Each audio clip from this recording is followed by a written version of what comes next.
चलिए आज एक ऐसे सीन की गहराई में चलते हैं जो फैंटेसी कहानियों के सारे नियमों को, सारी उम्मीदों को बिल्कुल पलट कर रख देता है। देखते हैं कि कैसे एक तयशुदा कहानी अपनी पटरी से उतर जाती है। तो शुरुआत होती है इस एक लाइन से जो हमें सीधा एक जबरदस्त टकराव के बीच में लाके खड़ा कर देती है। तो आखिर ये सब हो कहाँ रहा है, माहौल क्या है? चलिए देखते हैं।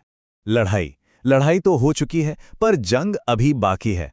जरा सोचिए, एक ऐसी वादी है जो पूरी तरह से जंग के धुएं और धूल से भरी हुई है। यहां दोनों तरफ की फौजें, मतलब दोनों ही खत्म हो चुकी हैं। एक तरफ विक्टर की छोटी सी सेना और दूसरी तरफ सम्राट की 10 गुना बड़ी विशाल सेना।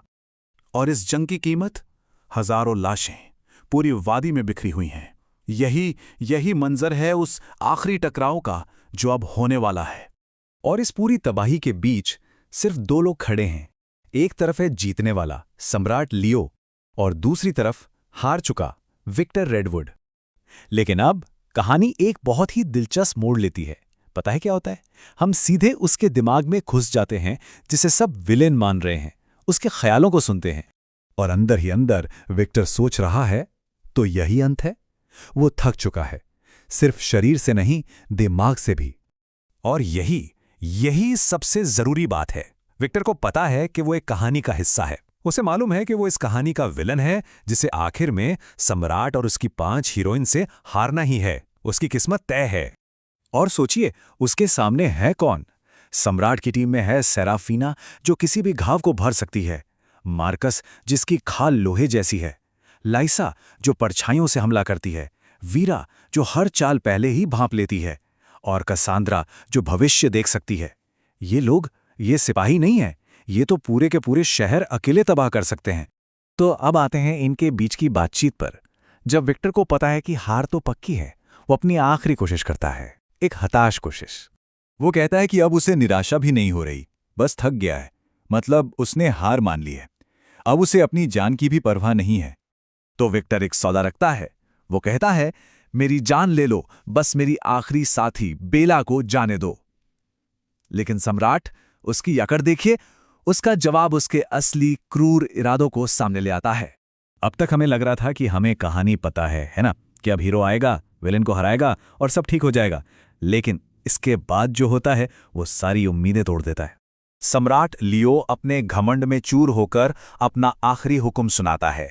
और यही उसकी सबसे बड़ी गलती साबित होती है।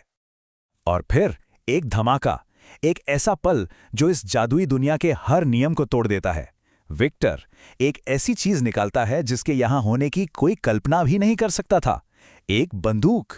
वो महान नायक जिसे किस्मत और जादू दोनों ने बचाया हुआ था, वो चुना हुआ एक मामूली सी गोली से ढेर हो जाता है।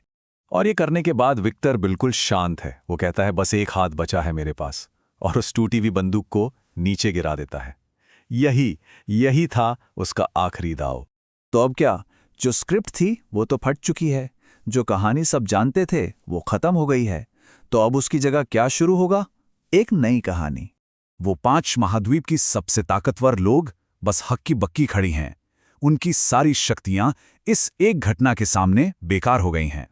और फिर वो खामोशी टूटती है हीलर सेराफीना की चीख से, क्योंकि उसे समझ आ जाता है कि उसकी जादुई शक्ति मौत के सामने कुछ नहीं कर सकती।